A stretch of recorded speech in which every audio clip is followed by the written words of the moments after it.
मोहम्मद याकूब अलवर में रहते थे। उनका चरित्र है पूरा। पिताजी एक हॉस्पिटल के हेड बन गए थे अजमेर में, तो पिताजी ज्यादातर अजमेर रहते थे, कभी कभी अलवर आते थे। इनकी माताजी जो थी वो भी मुस्लिम थी, लेकिन जैसे बच्चों को कईयों को नॉवल पढ़ने का शौक होता है, किताब पढ़ने का शौक होता है, इनकी माँ ने भी बचपन में कई किताबें पढ़ी और पढ़ते पढ़ते उनके हाथ रामचरितमानस पढ़ गए। और उन्होंने जब मानस जी को पढ़ा, तुलसीदास जी के कृत मानस जी को, तो इतना मन लगा, उसको पढ़ती रही। इनके पिता ने, माँ ने, सबने डांटा, तेरा ब्याह होने वाला, ये छोड़ दे। ये छुपा करके मानस जी अपने घर ले आई और अपने पति से छिपके पढ़ती थी। लेकिन जब पति की नौकरी लग गई अजमेर में, तो ये बड़ी खुश, पूरे दिन मानस जी पढ़ती थी। तब इनको किसी ने कह दिया कि तुमने मानस जी पढ़ ली, अब एक बार वाल्मीकि रामायण भी पढ़ो। अब वाल्मीकि रामायण संस्कृत में है, उसकी हिंदी टीका तो है नहीं, उस समय नहीं थी। तब मोहम्मद याकूब ये डॉक्टरी की पढ़ाई कर रहे थे अलवर में। तब इन्होंने अपने पुत्र से एक दिन कहा, बोले तुम पढ़ने में इतने अच्छे हो, जो चाहते हो वो पढ़ लेते हो, अपनी माँ की एक इच्छा पूरी करोगे? बोले कहिए ना माँ, मैं क्या करूं?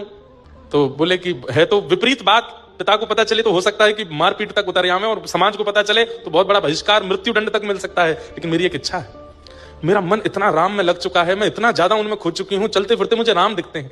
तो इनके पुत्र बोले, माँ कैसी बात करती हो, ये तो हिंदुओं के भगवान है। बोले हाँ, मैं चुप चुप के मानस पढ़ती हूँ, मेरा बहुत मन है कि मेरे प्राण निकले एक बार, उससे पहले मैं वाल्मीकि रामायण पढ़ूं, परंतु वो संस्कृत में है, मैं पढ़ नहीं पाऊंगी, समझ नहीं पाऊंगी, मैं क्या करूं माँ?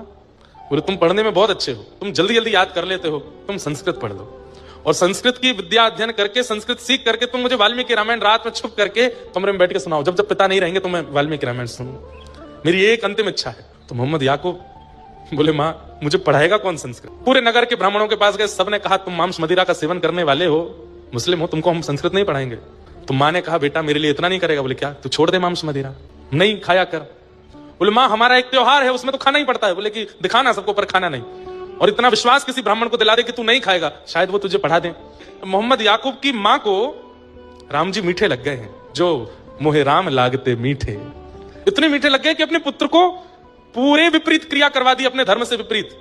तब एक अलवर के पास के एक ब्राह्मण थे, उनको जब इन्होंने विश्वास दिला दिया कि मैं शुद्ध रहूंगा, पवित्र रहूंगा, आप कृपा कर मुझे संस्कृत पढ़ाओ, तब उन्होंने 6 महीने संस्कृत का अध्ययन किया, और 6 महीने में इतना याद कर लिया, इतने अद्भुत। अपनी डॉक्टरी की पढ़ाई भी करते थे, वहां पर भी निपुण, और रात्रि छुप करके संस्कृत पढ़ने जाते। संस्कृत जब पूर्ण रूपेण आ गई, तब वाल्मीकि रामायण लेके आए और अपनी माँ को सुनाते, श्लोक कहते, फिर उसका अर्थ सुनाते, फिर श्लोक कहते, अर्थ सुनाते। माँ तो सुनते सुनते सुनते भाव विभोर होकर सो जाती, लेकिन इनके ऊपर जो उसका असर होता था वो अलग था। ये तो बस उसी चित्त में रहते, उसी भाव में रहते, हनुमान जी की झांकी, राम जी की झांकी, लक्ष्मण आदि इन सब के भाव में बने रहते। अब वाल्मीकि रामायण पढ़ के रामचरित्र तो इनको सब समझ में आ चुका था। अब इच्छा प्रकट हुई कि अब रामायण तो हो गई, अब मैं क्या पढ़ूं?